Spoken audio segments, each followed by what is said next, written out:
The thunder of hooves against muddy earth drowned out Flora Fairfield's desperate pleas as her husband, William, disappeared into the pre-dawn darkness with their wagon and best horse. She stood frozen on their porch, watching rainwater rise around the homestead she'd poured 5 years of her life into, clutching nothing but her mother's cameo and the clothes on her back. The rushing sound of the river breaking its banks sent chills through her body that had nothing to do with the September rain soaking her dress. "William," she screamed one final time, her voice cracking as the lantern light revealed only emptiness where her husband had been just moments before. The coward had taken everything and left her to die. Flora was 26 years old, and now, it seemed, she was about to die alone in Telluride, Colorado territory, 1874. "Madam, you need to get to higher ground now," the voice came from behind her, firm but gentle. Flora turned to find a tall man on horseback, water streaming from the brim of his worn Stetson. "My husband," she began, gesturing weakly toward the darkness, saw him take off. No time to waste on that now. The man extended his hand, his expression a mixture of compassion and urgency.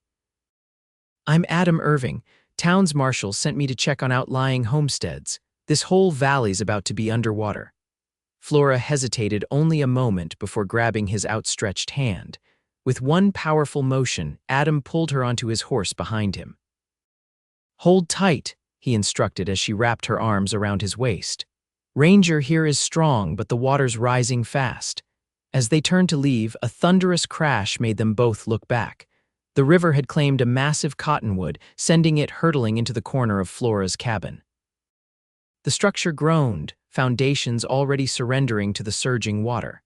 "My home," Flora whispered, tightening her grip around Adam's solid torso as the reality of her situation sank in. "I'm sorry, madam," Adam said, his voice barely audible above the storm.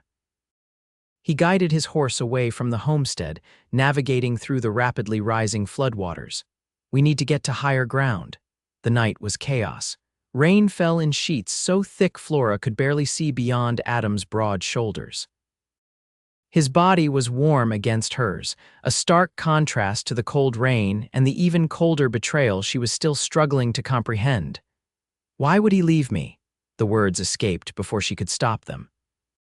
Adam didn't respond immediately, focusing instead on guiding his horse through increasingly treacherous terrain. Finally, he said, "Some men weren't built for hardship. They run when things get tough." "And you," Flora found herself asking, "why are you riding toward danger instead of away from it?" Adam's shoulders tensed slightly under her grip. "If we die, it's together and honest, better than living as a coward." The simplicity and conviction in his words left Flora speechless. This stranger was risking his life for her, while the man who had vowed to love her, until death had abandoned her at the first sign of trouble. They rode for what felt like hours, the terrain gradually sloping upward as Adam guided them toward the safety of higher ground. The rain continued unabated, and several times Ranger nearly lost his footing on the slick earth. Each time, Adam steadied the animal with quiet words of encouragement, his calm demeanor a balm to Flora's frayed nerves. By dawn's first light, they reached a small cabin nestled against the mountainside, well above the flooding valley below.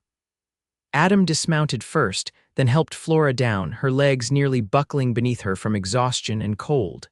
"It's not much," he said, leading her toward the cabin's door. "But it's dry and we'll be safe here until the waters recede."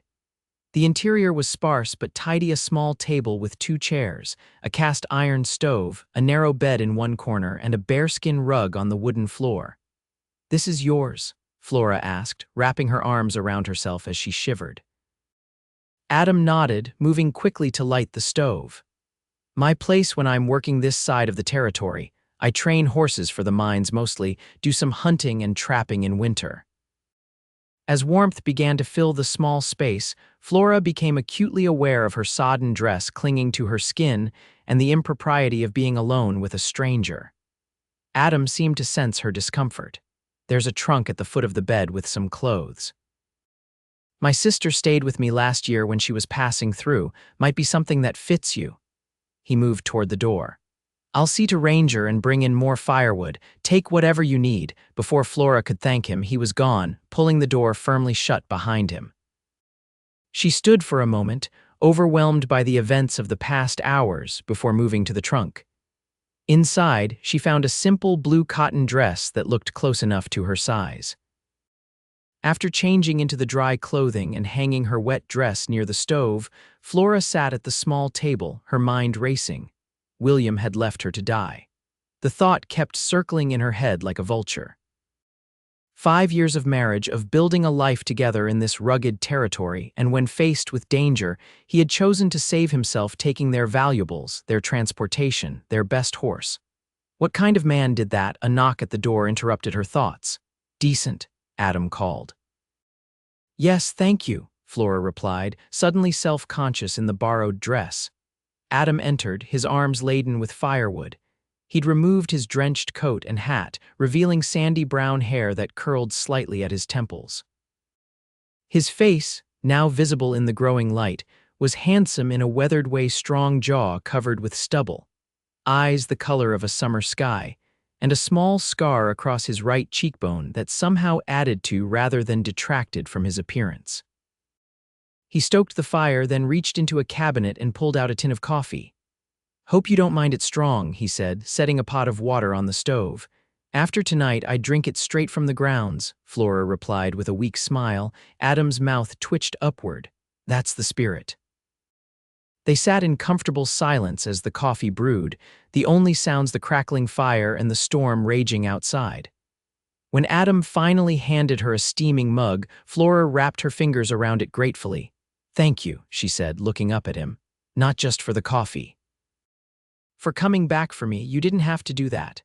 Adam sat across from her, his own mug warming his hands. "Couldn't leave you out there."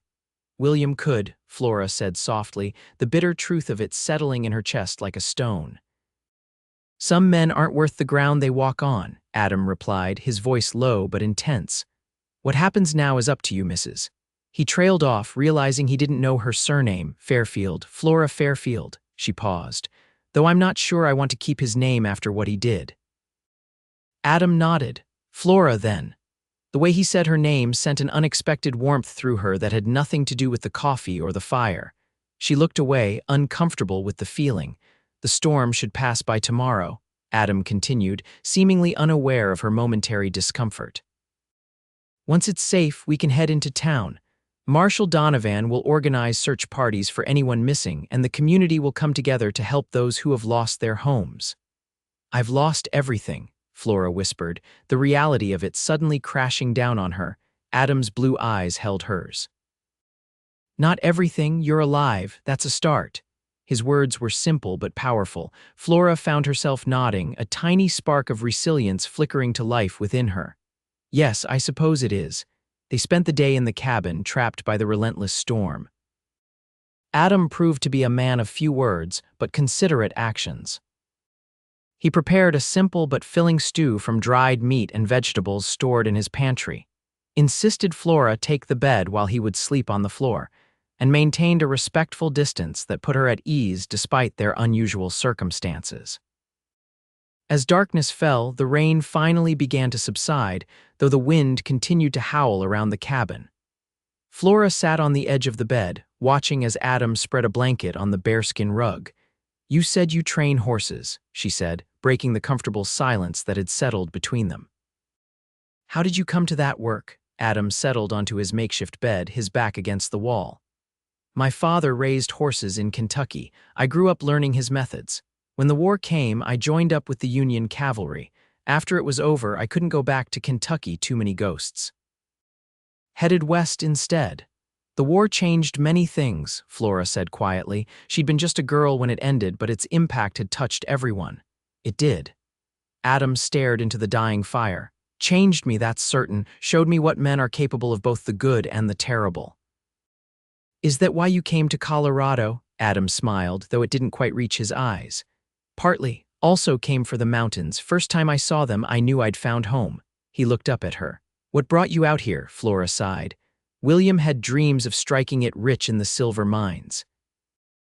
When that didn't pan out, we took up farming instead. He always had big plans, always talking about the fortune just around the corner. She shook her head. I should have seen the signs. He was always chasing the easy path. And you, Adam asked, what were your dreams? The question caught Flora off guard. No one had asked about her dreams in a very long time, perhaps not since she'd married William at 21. I wanted a home, she said finally.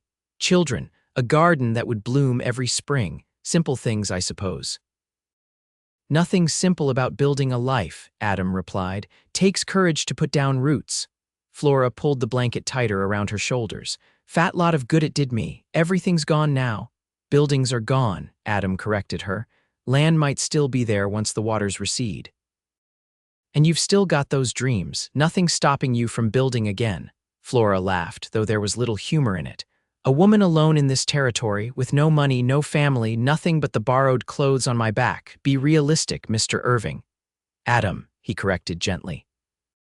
And I've seen people rebuild from less. Telluride's good folk, they look after their own. I'm not sure I count as their own. William and I mostly kept to ourselves. Adam shrugged. You do now. Survived the flood that makes you one of us. There was something comforting about the way he included her in that us, as if she belonged somewhere despite having lost everything familiar. We should get some sleep, Adam said, settling down on his makeshift bed. Tomorrow will be a long day. Flora lay down, pulling the quilt over her. Despite her exhaustion, sleep eluded her as her mind replayed the night's events. The sound of William urging the horse forward as he fled. The crack of timber as her home began to collapse. Adam's steady presence behind her as they rode through the storm. Adam. She whispered into the darkness, unsure if he was still awake. Came his drowsy reply. Thank you again for saving my life. There was a moment of silence before he answered. Get some rest, Flora. Tomorrow's a new day. In those simple words, Flora found enough comfort to finally close her eyes and surrender to sleep. Morning brought clear skies and the devastation of the flood into sharp relief. From Adam's cabin high on the mountainside, they could see the valley below, much of it still underwater, with only the rooftops of some buildings visible. The river that had once cut a neat path through the landscape had transformed, carving new channels and destroying anything in its path.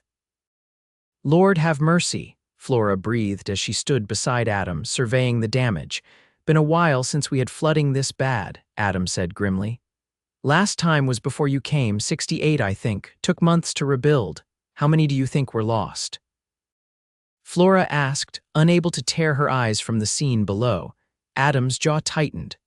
Won't know until the water recedes and we can account for everyone. Marshal will have started checking already.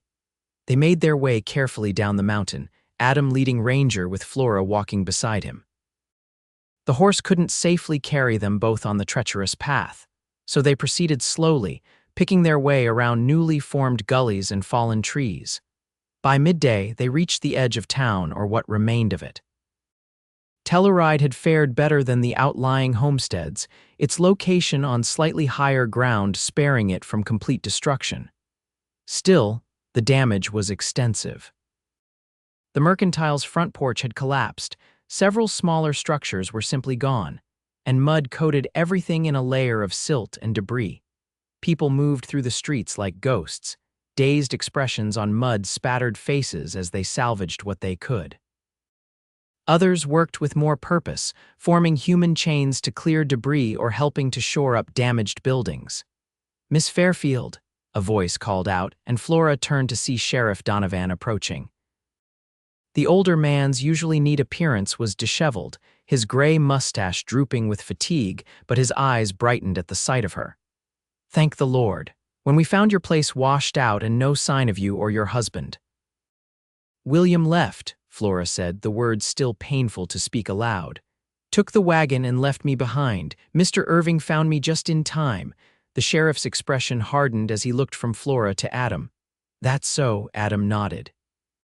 Saw him heading east as I was coming in from the Jenkins place.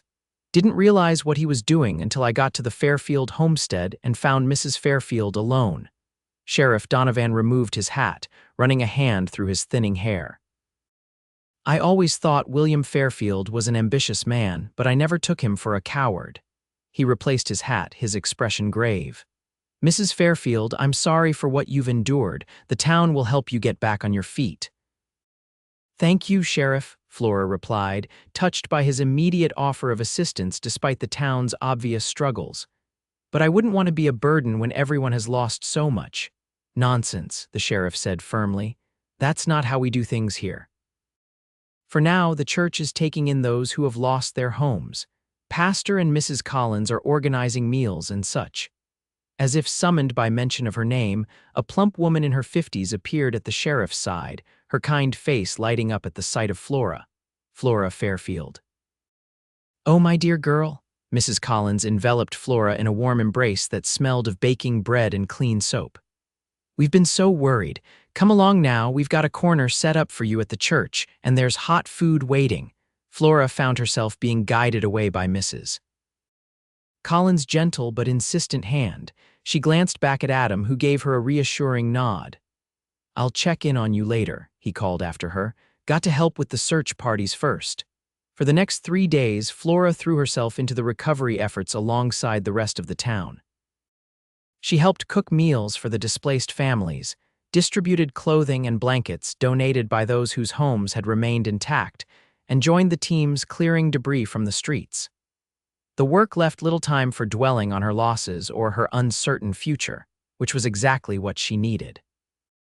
On the evening of the 3rd day, as she sat on the church steps taking a brief rest, Adam appeared before her, his clothes muddy but his expression lighter than it had been since the flood. "Evening, Flora," he said, removing his hat. "Mind if I join you?" She patted the space beside her. "Please do. How goes the recovery?" Adam settled next to her with a weary sigh. "Slow but steady. The Wallace family was found safe. They'd made it to their root cellar and waited out the worst of it. Still missing the Hansons from up near the creek, though." He didn't need to voice the growing fear that they might never be found alive. They sat in comfortable silence for a moment, watching as the setting sun painted the mountains in shades of gold and pink. Despite everything, the beauty of this place remained breathtaking. "I rode out to your homestead today," Adam said finally, turning to gauge her reaction. "Water's receded enough to get a good look." Flora's heart quickened. "And cabin's gone, I'm afraid, but the land itself is still there, muddy now, but it'll recover. The small barn at the back of your property survived. It's on that little rise." And he reached into his pocket and pulled out something small. "Found this in what was left of your garden." Flora gasped as he placed a tarnished silver locket in her palm, a wedding gift from her mother that she'd thought lost forever. "The chain's broken, but a silversmith could fix that," Adam said, watching as she traced the delicate engraving with her fingertip. "Thank you," she whispered, closing her hand around the precious object. "I thought I'd lost everything from before." Adam's blue eyes held hers. "I thought you might want to see it for yourself once you feel up to it. The ride out there, I mean." Flora considered his offer. Part of her dreaded seeing the destruction firsthand, but another part needed the closure it would bring. "I'd like that. Tomorrow, perhaps?" Adam nodded. "I'll borrow Maggie from the livery for you to ride. Meet you here at dawn." "Dawn it is," Flora agreed, surprised by the flutter of anticipation she felt at the prospect of spending time alone with Adam again. In the days since they'd reached town, their interactions had been brief, both of them busy with recovery efforts. She'd missed his steady presence more than she cared to admit. The next morning broke clear and cool, a hint of autumn crispness in the air as Flora met Adam outside the church. He had indeed secured a gentle mare named Maggie for her to ride, and though it had been some time since Flora had been on horseback, she found her seat easily enough. They rode in companionable silence through the recovering town and out into the countryside beyond. The devastation became more pronounced the further they traveled from Telluride fallen trees, fields coated in mud, debris caught in the branches of surviving trees marking how high the waters had risen. When they finally crested the small hill overlooking her homestead, Flora had to bite her lip to keep from crying out. The cabin where she'd lived for 5 years was indeed gone. Not even the foundation stones remained. The surrounding fields that had provided their livelihood were buried under mud and debris, Only the small barn, as Adam had said, remained standing, though its door hung at an awkward angle. "I'm sorry, Flora," Adam said quietly, watching her face as she took in the destruction. She shook her head, surprised to find that, while sadness washed through her, there was also something else, a sense of finality, perhaps even relief. "It's just a place," she said finally, "just wood and stone." They dismounted, tethering the horses to a surviving fence post, and picked their way carefully down to what remained of the property. Flora moved like a woman in a dream, touching the twisted remains of her vegetable garden, stooping to retrieve a bent cooking pot half buried in mud, standing where her front door had once been. "He took everything of value," she said after a while. "The silver, my grandmother's china, the money we'd saved, all in the wagon with him. But he left me with something far more precious, didn't he?" Adam, who had been respectfully keeping his distance, looked at her questioningly. "The truth," Flora clarified, meeting his gaze. "He showed me who he truly was and who I am." A small smile curved Adam's lips. "And who are you, Flora Fairfield?" She straightened her shoulders. "Someone stronger than I knew, someone who survives." Adam's smile widened. "I knew that the moment I met you."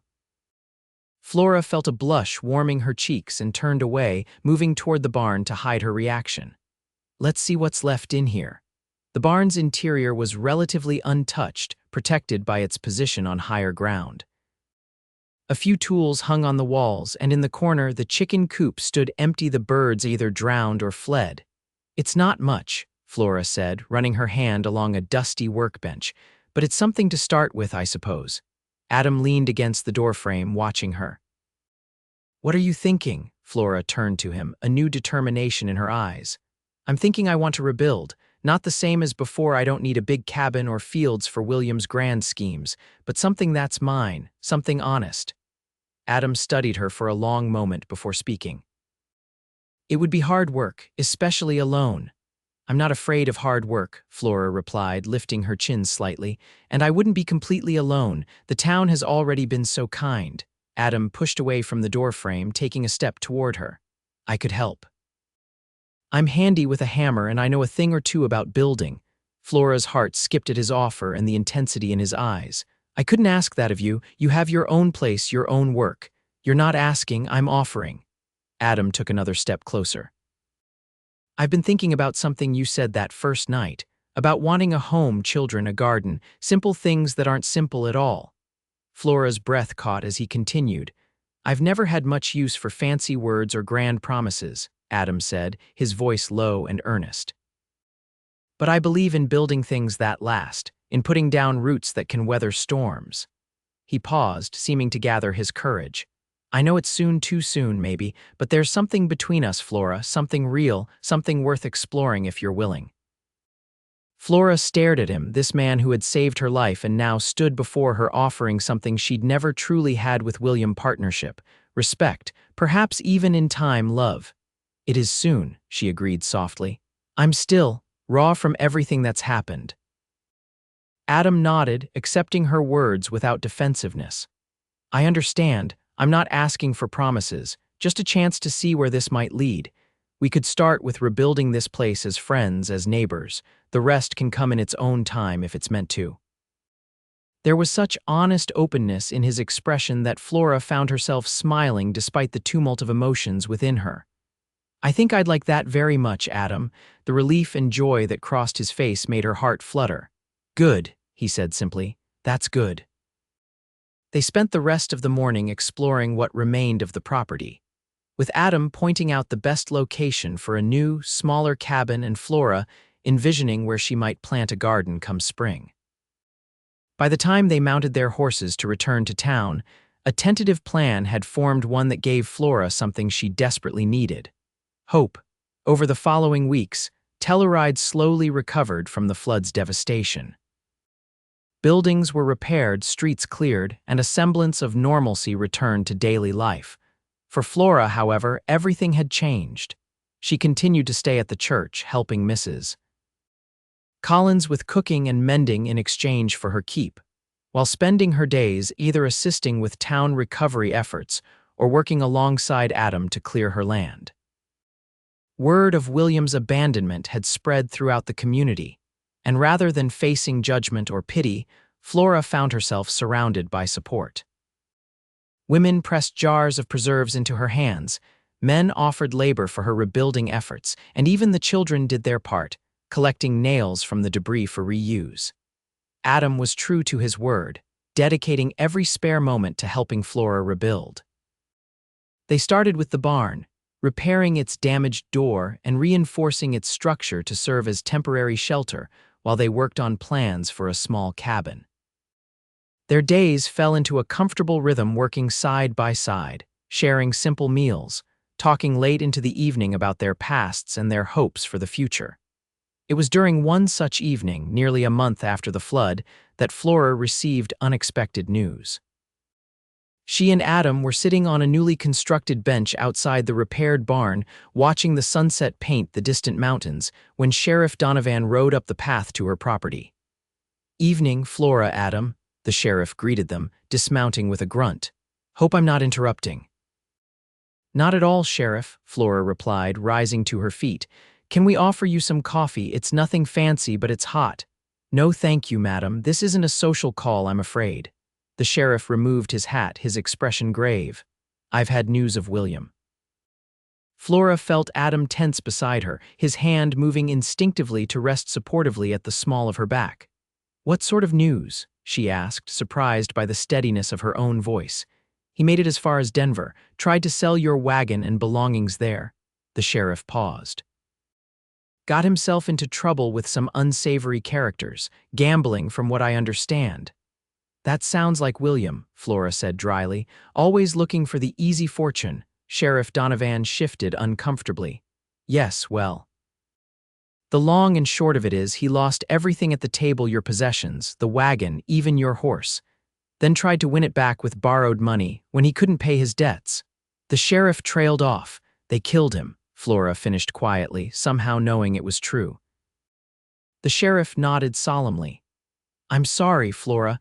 Denver authorities found him 3 days ago. They contacted us when they found papers identifying him as being from Telluride." Flora stood very still, trying to process the news. William was dead. The man she had once loved, who had abandoned her to die, was gone. She should feel something: grief, anger, even vindication perhaps, but all she felt was a strange, hollow emptiness. "Thank you for telling me, Sheriff," she said finally. Is there a burial?" "Already done, I'm afraid." "Pauper's grave in Denver." The sheriff replaced his hat. "For what it's worth, I'm sorry for your loss, Flora." Flora nodded, unsure what to say. Was it truly a loss when the man had already removed himself from her life in the cruelest way possible? After the sheriff departed, Flora remained standing, staring at the darkening horizon. Adam stood silently beside her, his presence solid and comforting. "I don't know what I'm supposed to feel," she admitted after a long silence. "Shouldn't I be grieving?" Adam turned to face her. "There's no supposed to in something like this, Flora. You feel what you feel."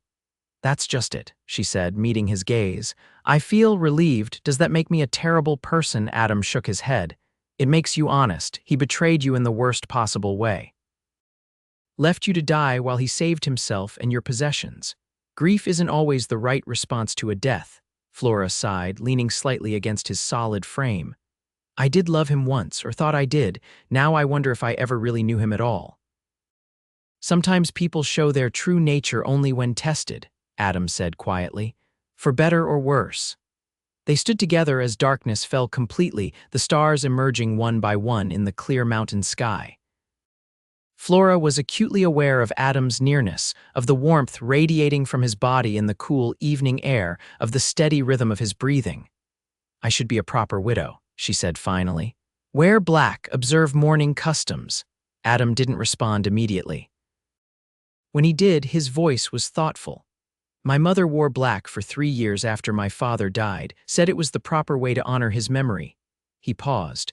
"But my father was a good man who loved her till his last breath. What William did, that's not something that demands honor." Flora turned to look at him, struck by the quiet wisdom in his words. "What would you do if you were me?" Adam's blue eyes held hers in the growing darkness. "I'd honor the truth. Mourn what was lost, not William, but the dream you had when you married him, the life you thought you were building." Then I'd look forward, not back. Something shifted in Flora's heart at his words, a weight lifting, a door closing on the past while another opened to the future. Adam, she said softly, her hand finding his in the darkness. Thank you for staying with me through all of this. For saying if we die, it's together and honest that night. I don't think I've ever had that kind of honesty with anyone before. Adam's fingers tightened around hers. Flora, he began, his voice rough with emotion. Before he could continue, she rose on tiptoes and pressed her lips gently to his. It was a brief kiss, tentative and questioning, but it sent warmth spreading through her entire body. When she pulled back, Adam's expression was one of wonder and barely restrained joy. "You're sure?" he asked, his free hand coming up to cup her cheek. "I'm sure that life is too precious and too uncertain to waste on what might have been or what should be," Flora replied. "I'm sure that when I'm with you, I feel more alive, more myself than I ever did with William. The rest, well, we can figure it out together, can't we?" Adam's smile was radiant in the starlight. "Together," he agreed, bending to capture her lips in a second kiss, this one deeper, more certain, full of promise and possibility. In the weeks that followed, Flora and Adam's relationship blossomed alongside their building project. The small cabin took shape under their combined efforts, with help from town volunteers on weekends. It was nothing like the home Flora had shared with William. This structure was smaller but sturdier, built with care rather than haste, designed to withstand future storms. As October gave way to November, Flora made a decision that raised eyebrows among some of Telluride's more traditional residents. She sold her wedding ring, one of the few valuables William hadn't taken, and used the money to purchase lumber for the cabin's roof and a new cook stove. When Mrs. Collins gently suggested that perhaps such a visible step might be premature so soon after learning of William's death, Flora stood her ground. "My marriage ended the night William left me to die," she said firmly. "I'm honoring the truth, not appearances." By early December, with snow beginning to dust the mountains, the cabin was nearly complete, snug, solid, and undeniably hers. The night they installed the stove was bitterly cold, and after the last of the town volunteers had departed, Adam built a fire while Flora prepared a simple supper from provisions they'd brought from town. "First meal in your new home," Adam said, raising his coffee mug in a toast. "To fresh starts," Flora clinked her mug against his. "To building things that last." They ate by lamplight, the new stove radiating blessed warmth throughout the small space. Outside, the wind picked up, sending flurries of snow against the windows Adam had carefully fitted with glass panes salvaged from Telluride's damaged buildings. "It's going to be a rough night out there," Flora observed, watching the snow swirl in the darkness. "You should stay here rather than ride back to your cabin in this weather." Adam glanced at her, a question in his eyes. "People will talk," Flora laughed softly. "People already talk. I'm the woman whose husband abandoned her, who didn't wear black when he died, who rebuilt her home with the help of the handsome horse trainer. What's one more thing to whisper about?" Adam's expression grew serious. "It's different, Flora. Your reputation, my reputation, is my own to protect or risk as I see fit," she interrupted, reaching across the table to take his hand. "And I'm not suggesting anything improper. The floor by the stove will be far warmer than riding through a snowstorm." Adam squeezed her hand gently. "If you're sure." "I'm sure that I don't want to worry about you freezing to death between here and your place," Flora replied. "Besides, we've spent countless days alone together these past months. Why should tonight be different?" But they both knew it was different. This was her home now, not a half-repaired barn, not the church, not Adam's cabin where they'd first sheltered from the flood. This place represented her fresh start, her independence, her choice to build a new life from the ruins of the old. As the night deepened and the storm intensified, they sat before the stove, talking quietly about plans for spring, a garden for Flora, a new corral for Adam's horses, perhaps even a few chickens to replace those lost in the flood. The domesticity of the conversation struck Flora suddenly, bringing a flush to her cheeks and a warmth to her heart that had nothing to do with the fire. "Adam," she said, interrupting his description of the best breed of chicken for Colorado's climate, "I want to ask you something." He turned to her, firelight casting shadows across his handsome face. Anything? Flora took a deep breath. These past months, working together building this place, it's been the happiest time of my life despite everything that happened before. Adam's eyes softened. For me too, Flora. I know we said we'd take things slowly, see where they lead, she continued. But I think I already know, I think we both do. She met his gaze steadily. I love you, Adam Irving. Not because you saved my life, but because of who you are, a man who stays when others run, who builds instead of destroys, who faces life's storms with courage and honesty. Adam stared at her for a heartbeat, then reached out to brush a strand of hair from her face, his touch infinitely tender. I love you too, Flora. Have since that first morning in my cabin, watching you find your strength in the midst of losing everything. You're the bravest person I've ever known. Flora leaned into his touch.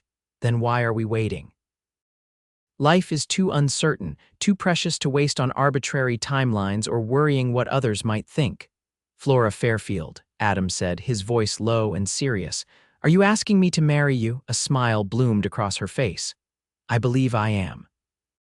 Though if you'd prefer to do the asking, I'd be happy to pretend surprise. Adam laughed, the sound rich and warm in the cozy cabin. You never cease to amaze me. His expression grew tender as he took both her hands in his. Flora, would you do me the great honor of becoming my wife?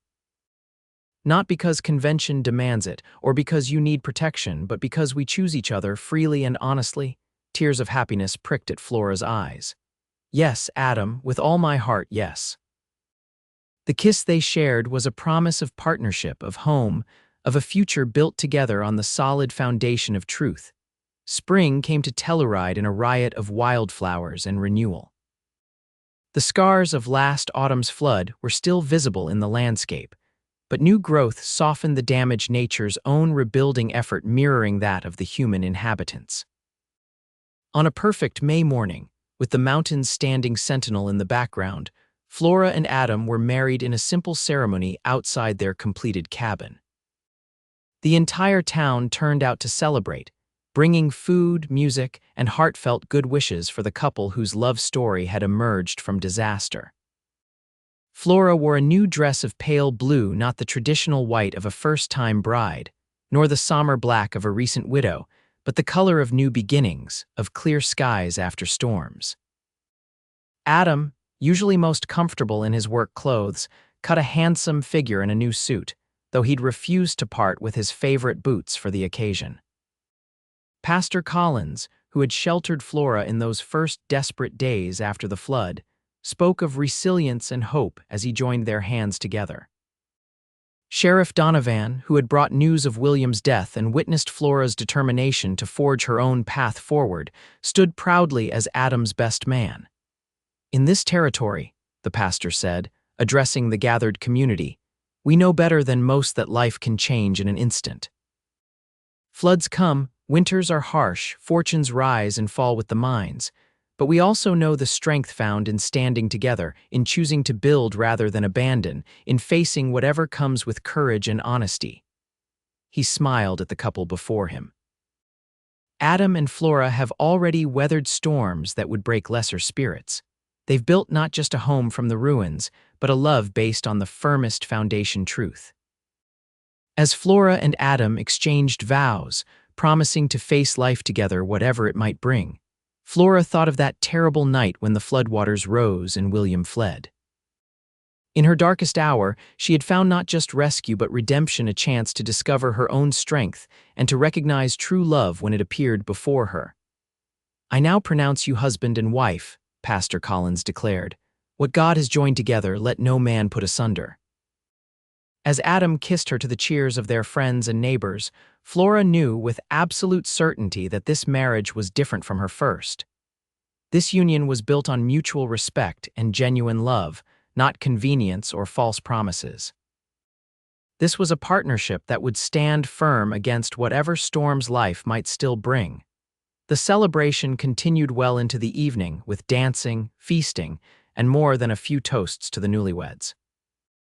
As twilight descended, Adam led his bride away from the festivities, and toward the small garden they'd planted together behind their cabin, a patch of earth already showing the first green shoots of the seeds they'd sown. "Happy?" he asked, wrapping his arms around her waist as they stood together under the first stars of evening. Flora leaned back against his solid chest, feeling the steady beat of his heart. "More than I ever thought possible," she replied honestly. "You," Adam's lips brushed her temple. "I have everything I never knew I wanted: a brave, beautiful wife, a home we built with our own hands, and a future full of possibilities." Flora turned in his arms to face him. "When the flood came, I thought I'd lost everything. I never imagined that in losing what I had, I'd find what I truly needed. Life has a way of washing away what's weak and leaving what's strong," Adam said, his blue eyes reflecting the deepening twilight, "like gold in a miner's pan." "And we're what remained," Flora whispered, rising on tiptoes to kiss him. "Together and honest. Always," Adam promised, drawing her closer as the stars multiplied overhead and their new life stretched before them, as vast and full of promise as the Colorado sky. 5 years later, Flora stood on the porch of their expanded cabin, watching as Adam taught their 3-year-old son, Thomas, to ride his first pony. Their daughter, Elizabeth, just turned 1, babbled happily in Flora's arms, reaching out to touch the wildflowers that filled the garden now flourishing where floodwaters had once raged. The town of Telluride had grown in those 5 years, the silver mines bringing prosperity and new settlers. Adam's horse training business had flourished alongside it, his reputation for fair dealing and quality animals spreading throughout the territory. Flora, too, had found her place. Her garden produced vegetables and herbs that she sold in town, and she discovered a talent for midwifery that kept her busy attending the births of Telluride's newest citizens. Their home had grown, as well as second bedroom added for the children, a proper kitchen for Flora, and a workshop where Adam crafted furniture in the winter months when horse training slowed. The little barn that had survived the flood now housed 2 milk cows, a dozen chickens, and Adam's favorite horses when they weren't out at pasture. Sometimes, in quiet moments like this one, Flora marveled at how completely her life had transformed from that terrible night when everything she thought she knew was washed away. William was a distant memory now not forgotten, but relegated to the past where he belonged. Occasionally, newcomers to town would hear gossip about Flora's first husband and his cowardly flight, but such talk held no power to hurt her anymore. Her life with Adam was built on something William had never understood: the strength found in weathering hardships together, in choosing the honest path even when it was difficult, in building something real and lasting rather than chasing easy fortune. "Mama, look." Thomas called, his face alight with joy as he balanced on the pony's back with Adam's steady hands supporting him. "I'm riding like Papa. I see you, my brave boy," Flora called back, her heart full to bursting with love for her family. Adam looked up, catching her eye over their son's head, and the love she saw in his gaze still had the power to take her breath away. This was the life she had always dreamed of, but never truly believed: she would have a loving husband who was also her best friend, healthy children, a home built with their own hands, and a community that had become like extended family. Later that evening, after the children were asleep and the day's work was done, Adam and Flora sat together on the porch swing he had built for her last birthday, watching as lightning flickered in distant clouds over the mountains. "Storm coming," Adam observed, his arm warm around her shoulders. Flora nodded, leaning into his embrace. "But not tonight, I think. Probably blow over before it reaches us." "And if it doesn't?" Adam asked, a smile in his voice. "If the clouds open up and the rain comes down?" Flora turned her face up to his, seeing in his beloved features the same steady strength that had saved her that night long ago. "Then we'll weather it together," she replied. "As we always have, as we always will." Adam's kiss was as familiar as breathing now, yet still held the power to make her heart race. "Together and honest," he murmured against her lips. "Until the end of our days," Flora promised, and sealed their words with another kiss as the first stars appeared above their home, the home they had built from ruins. the life they had created from loss, the love they had found in the midst of disaster. And if storm clouds gathered on the horizon, they would face them as they had faced everything else side by side, hand in hand, with courage and truth lighting their way forward.